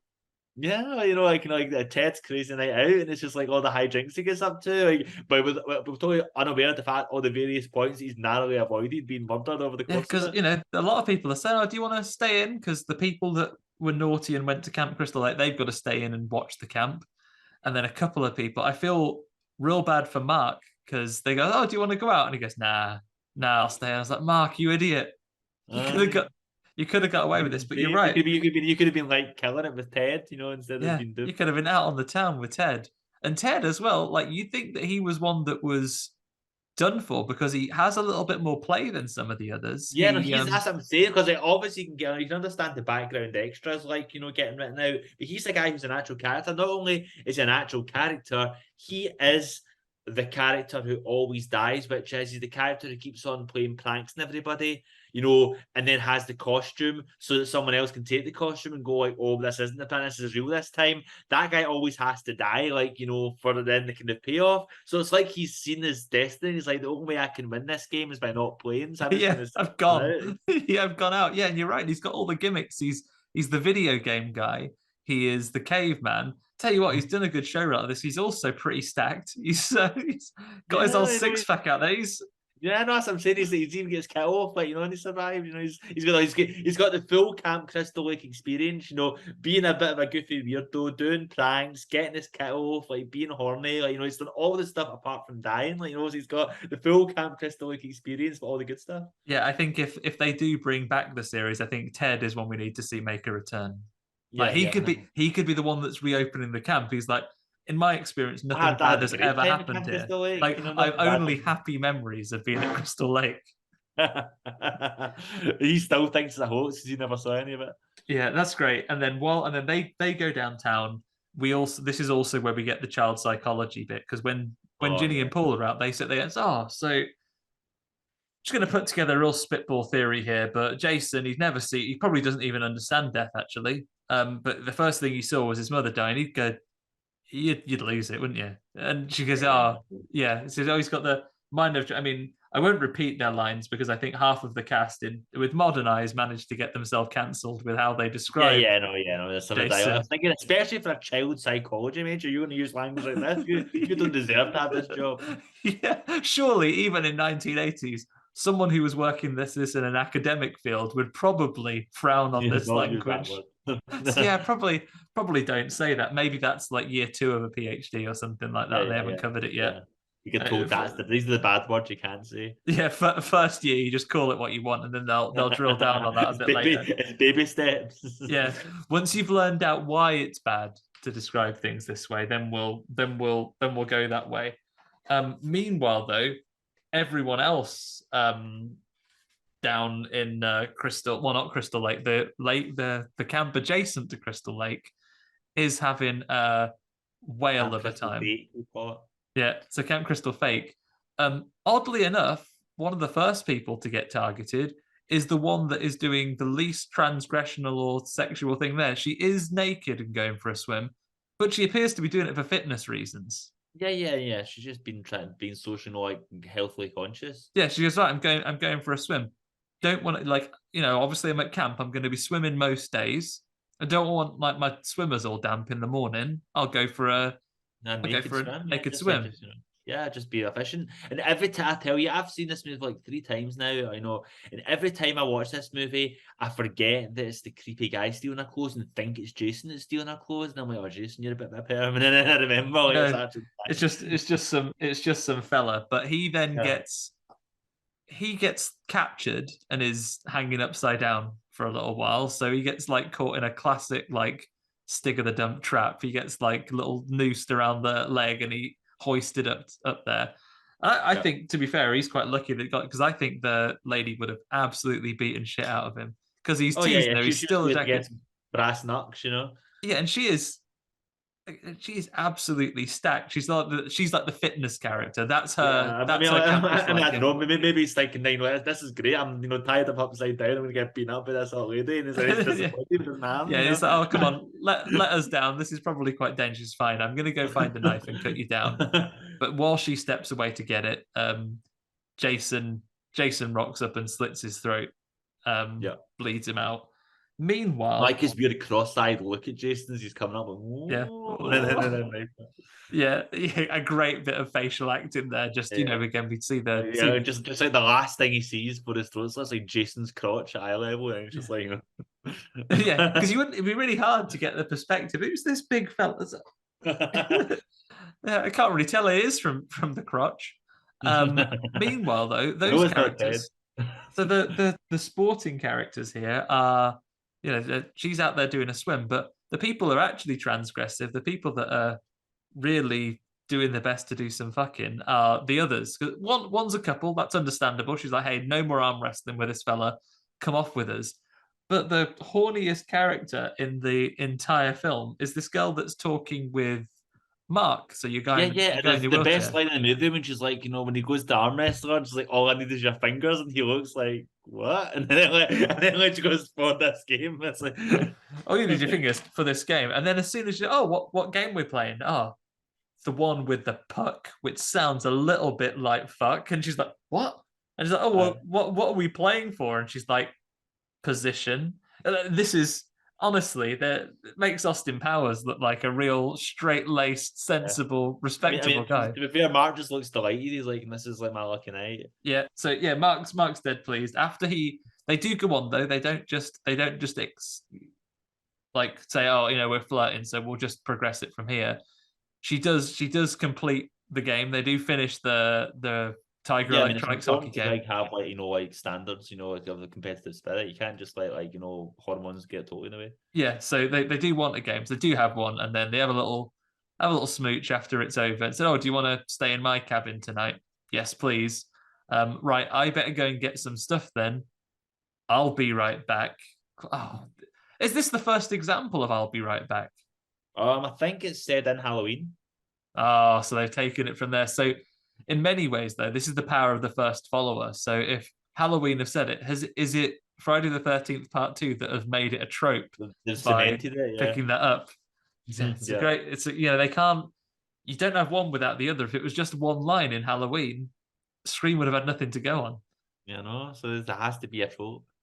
So they've done that, and then which one of these two gets it first? Because she's looking for a hairbrush. Actually, the guy, because you think it's going to be the girl because you have the kind of weird ominous POV shot of her in her pants at the car park. It's going behind her, and then she opens the car door and it's like, that's funny. And then she looks around, but it's actually just the rain star and it's not Jason.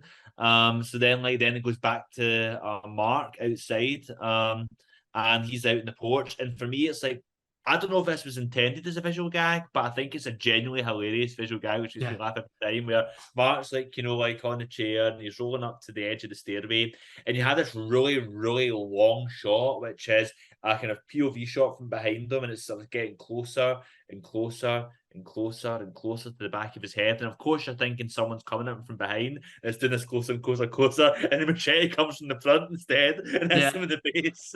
It's I don't know, maybe the most brutal murder of the film. Yeah, probably. I think because it's just so good. Because like Mark seems like a nice guy. Like, he's not done anything like, but like he's been just like, happy go lucky. And then he gets like a machete in the face. So it's so blunt and so brutal. And he has that kind of shot of the state of like the the wheelchair falling down the stairs with him. Yeah, like a face. brutal one. And like, it isn't that someone gets macheted and it cuts away. So he gets a machete in the face, and then we get a full cut of him, big machete hanging out of his face, being shoved down the stairs backwards before we get like oblivioned out by it all whiting out on the screen. Yeah.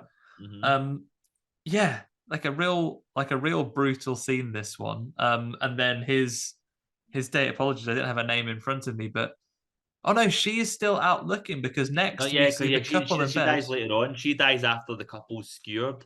Yeah, so the couple are in bed. They've just finished their sex, but before they can even roll separate, like Jason's timed this perfectly, so we can proper two birds, one stone. That moment of climax, just like it's like ready, steady, go, and get you both speared through the bed.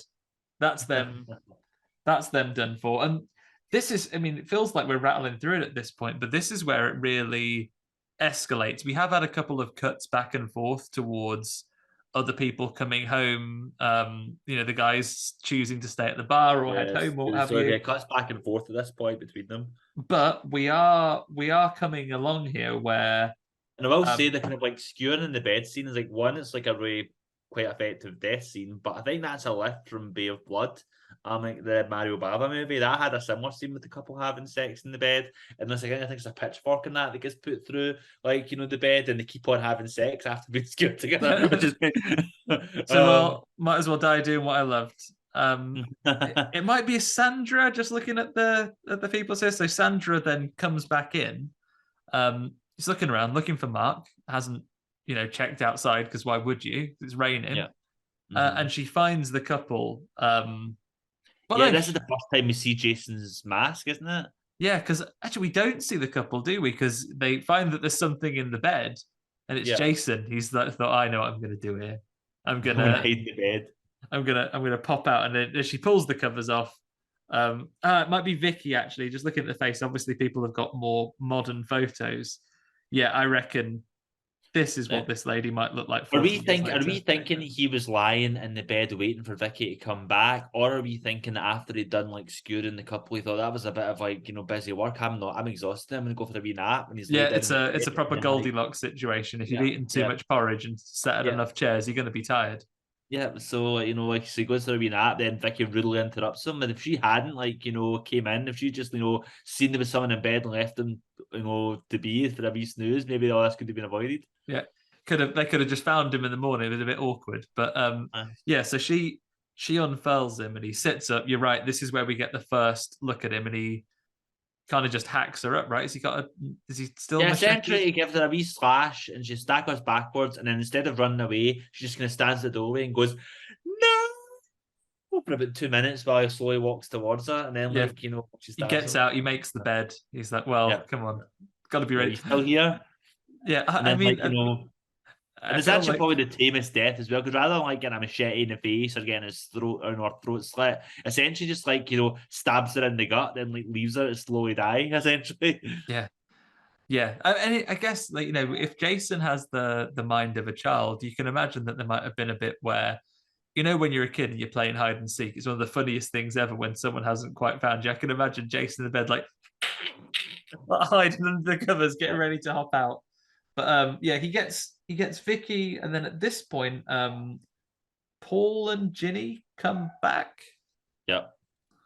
So Paul and Ginny return. They find at first absolutely livid. They're like, "State of this place." But he what's going on? Lights up in a big puddle of blood there. What are they doing here? What's this kind of thing? And Ginny's like, they wouldn't have left it like this. Something's obviously they cleaned up the on. puddle of blood, surely. Yeah, they'd have put the lights up. They'd have put these games away. Come on. They have a bit more respect for property. And then Jason's amongst it. It's kind of ambiguous. Paul just gets kind of grabbed and tossed, but it's all very like a frenetic scene here. So it's Ginny running away. She locks herself in the bathroom. Jason comes punching through the window. She climbs out of a window, and he like menaces. She has a chainsaw. We have Chekhov's chainsaw earlier in the film that she's using. And then has a bit she's hidden under the bed, and Oh, this is what, I think iconic scene in the movie. So we have this chase scene. She gets in the car. It's a soft top, unfortunately. So he stabs that up with a garden fork.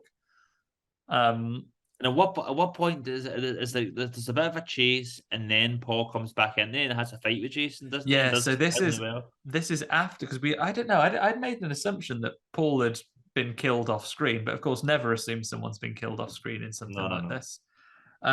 But we have this chase. She's hiding under the bed where, I mean, do you think she wets herself because she was just desperate? She'd been out on the town, or was it the rat that got her, or the Jason situation, or the combination of the three?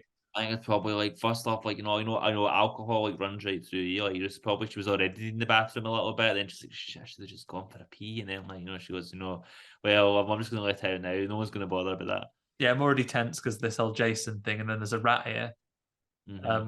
Gonna be made like, I'll feel better once I've pissed. I always do, it's just let it out. But that is a bit of a giveaway. Jason, he's pretty cool about it. He's not going to shame anyone, but he has a look over, and you sort of see him. He got the glances when she's, and you'd be forgiven. He probably sees that from under the bed, but he just sort of hides. This is embarrassing for her. I don't know whether he can worse for her. And this is how she escapes, because this is when she pulls chainsaw, and then, he's not an idiot. He is spooked when someone comes at him with a chainsaw. He gets he trips over when she comes at him with a chainsaw, and she bashes him with a chair like WWF. Yeah, this is like, we'll give it a few more films, and Jason's not getting his ass kicked like this. Yeah, he does. This has got proper scream energy in this one, where like Ghostface, he is capable of taking a beating and just being taken out of commission. Kick him in the nuts and it'll hurt him. Yeah, like this is the one that Kevin McAllister could have had a go at. If he'd have swung a paint tin down the stairs, that would have slowed down this Jason, but not a more modern one. And then with Ginny runs out into the wilderness. She finds Jason's little murder house that he has, and sees a desiccated older woman's head rather. Immediately, because as a trained child psychologist, it's important that we learn this.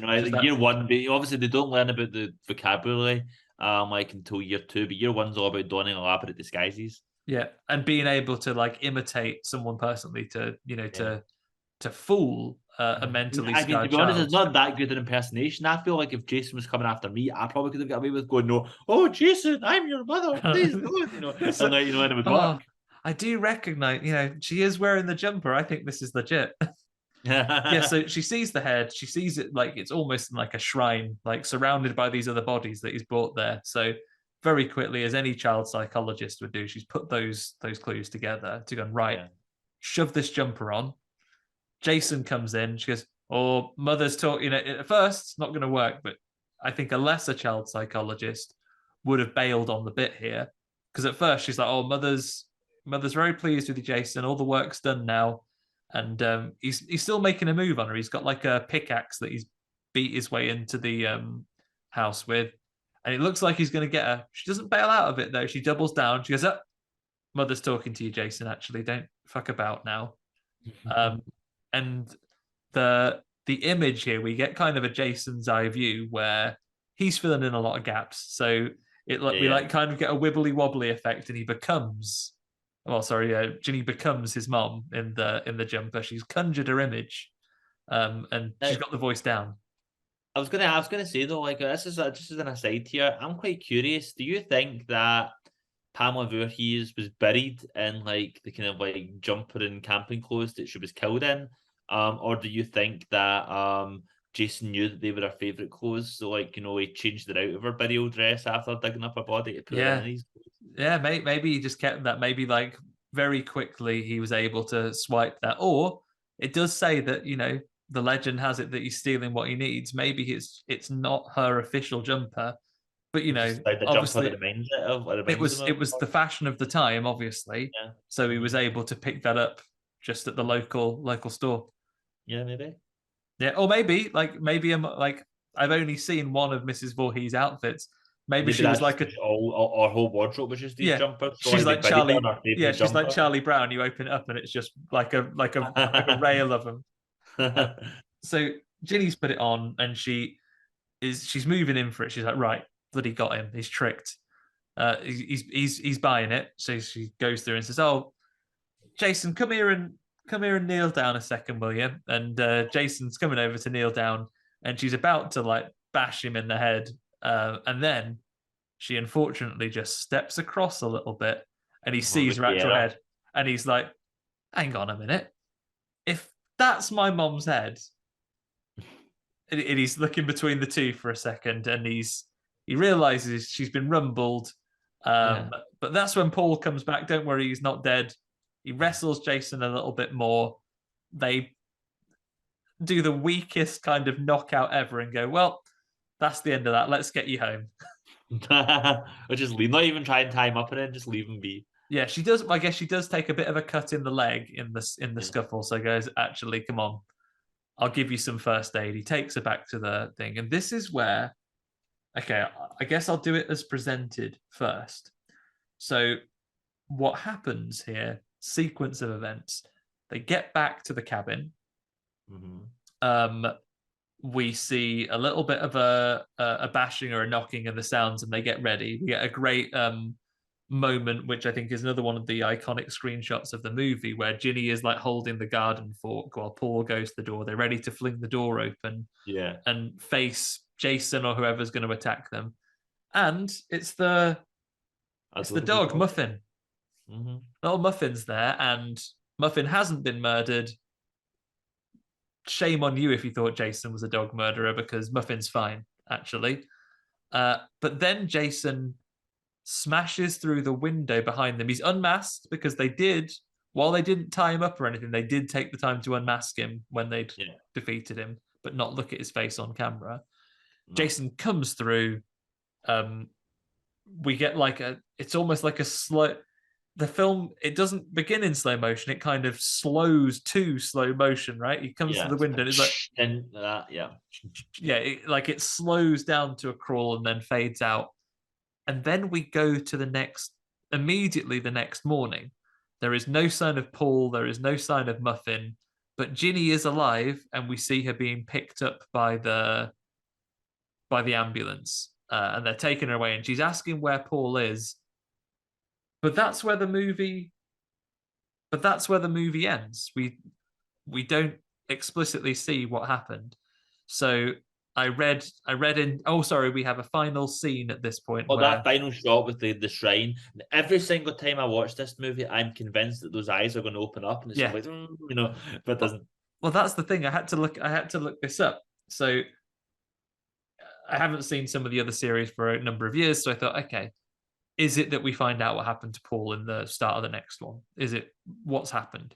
And we do get mention of what happens to Ginny, but we never get confirmation. So apparently in interviews and DVD features, there was a different ending. And there's a still that shows Paul with a big scar on his head and injured.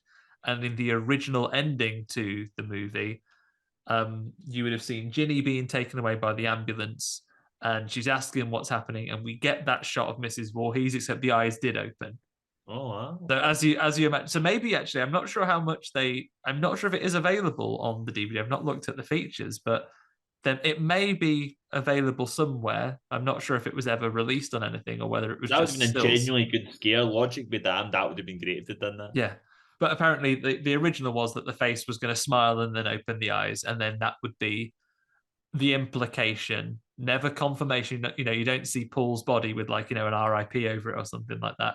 He is the eyes opening indicates that Jason's got him. He's killed him, and his mother is. But apparently they thought it was silly. They hadn't leaned into the supernatural elements of Jason, and wouldn't lean into them for another few movies yet. So they didn't. I mean, to be honest, though, it's kind of like, I think it would have worked because that wouldn't have needed to be canonical. It could have been a dream sequence, the mutant baby boy pulling her into the water, or whatever. That could have been, I would have gone for that ending, because at the minute we never get any explanation. So apparently Ginny does get mentioned again. I don't know. I think I'd assume the next film, but it's mentioned that she was taken to hospital, hysterical, having with multiple stab wounds, but alive. So theories are posed that the last scene where Muffin turns up is part of the hysteria, and she roughly remembers that, but she doesn't. But most of that last scene is proposed as maybe a hallucination. So Paul and Muffin were dead, and then she just imagined bits of that. She survived the encounter with Jason, and she just didn't see those things die. So they are fictional things that she worked out. Or it could just be that they changed the I ending. think you can see it as being like, I think my opinion would be that like that stuff did happen in terms of like Paul rescuing her, taking her back to the place. And then like I think it still works that maybe like Jason then hauled her out the window or whatever, and then maybe like Paul tried to run to her aid or whatever, and then like more happened after that. Like maybe she got the stab wounds after like, he hauled her out the window, and then like maybe Paul fought Jason some more and died while she got away or something like this. And obviously like Muffin then went back to Jason because like Muffin had been well looked after for the first time like over the course of that movie, and thought she was better off with him. Yeah, could well be. And then I think the other, love a horror movie theory. I think in some official like tallies of the kill counts of the movie, the number of deaths in the movie did not account for Paul. Yeah. So again, people also imply that Paul maybe that stuff with Jason turned out, and Paul just decided I'm going to go back downtown actually and see what Ted's up to. See what Ted's up to. Yeah, fuck this, I'm away. Yeah. See what Ted's. Yeah, but there we have it. Friday the 13th Explosion Part 2. Time to rate the movie, John. What's the what would you score it as if we don't take the classic schoolyard rankings of I'm allowing pluses and minuses here. So A to F, your classic school rankings. Where would you put Friday the 13th Part 2? I would put Friday the 13th Part 2 maybe as a C. I would say it's a passing grade, but not great. Yeah. Okay, I'm gonna go with. You know what? Maybe I appreciated it more this time. Like, I think I've come away feeling that it did do a lot to take singular items in a very well-made film in like early slashers like Halloween, and it did a lot of groundwork to cement these as tropes. So I'm going to go ever so slightly higher and call this a C plus. It's not the height of the series for me. I think that is to come in a sequel or two. I think that one, it really does benefit from the star power you get from a Corey Feldman when we get to part 4 and things like that as well. Really iconic performances. Yeah. But there's a lot to enjoy here. I would quite happily consider Friday the 13th Part 1 to 4 as a nice little series. I'm looking forward to working through this series and getting to the remake again, which I don't know, I feel like might be deserving of a critical reappraisal. But for now, though, Friday the 13th Part 2, a C plus from me. There we go. So there we go. All that remains for me to say is thank you for listening, everybody. If you enjoyed the show, you can become a Patreon over at patreon.com/horror hangout. A thanks to some of our existing Patreons, which include Troy Bursch, Nick Spill, Julia Bilgren, Leslie Carlo, Ollie Child, Lane Spencer, Toby Miller, Laura Kendrick, Stephen Christopher, Ben Scaife, John Crinnan, patron against his will, and Rosalind Harnias, and of course, Pazuzu himself. Thank you, everybody, for helping us keep the lights on. Thanks to Taj Easton for our theme music. Thanks to ACAS for hosting the show, I should say, not holding it. Holding it hostage. Yeah, they're all holding it hostage. They're not. They're doing fine. We're here by our own free will. But please consider giving us a rating or review on your podcast platform of choice. Head over to the Facebook group, the Horror Hangout Board of Advisors. We are on any of the socials you would care to mention: Twitter, Instagram, Facebook, TikTok. Have a look for Horror Hangout Podcast. You will find us on there. You can join us next week for the Toxic Avenger with John and Sam, Toxic Avenger, the guys behind the upcoming game that you may have seen announced recently. All that remains me to say after that little read is an unscripted part, which is thanks to you, John, for joining us. Oh, thanks for having me on. I love talking horror and chatting movies, so that was a treat for me. Where, and when can you go and pick up The Nasty? The Nasty, issue 1, launched in comic shops worldwide on Wednesday, 5th of April, and is releasing monthly from now on. Look for it at your local comic shop or online. You can order at various places, I'm sure. And if you've missed it, there's a second printing, which is available for pre-order now, so inquire at your comic shop about that. Thank you so much. And where can people find you if they want to keep up with the latest? Oh, wow, people can find me. I have a newsletter that goes out every week at I forgot deepender.johnleescomics.com. That's deep-ender.johnleescomics.com. Goes out every Friday. I've not missed a week since I started in 2017. I've also got a Patreon page of my own, patreon.com/John Lees, which includes original short stories, reviews, process stuff, page breakdowns of various comics that I've done, a whole bunch of cool stuff. And you can find me on socials, Twitter at JohnLees927, Instagram at JohnLees927. They're probably the main ones. I've got Hive, but is anyone using Hive anymore? I'm on that at John I Lees. definitely have one. Yeah, so find me there. And also my online shop, if you want to check out my stuff, is johnleescomics.bigcartel.com. Brilliant. Well, future Ben, or by the time you're listening to this, past Ben, I'm sure we'll grab those and throw those in the show notes as well. Thanks once again, John. Thanks to everyone who's listening. I will see you all for some Toxic Avenger next week. Bye for now, everybody. Bye. Bye.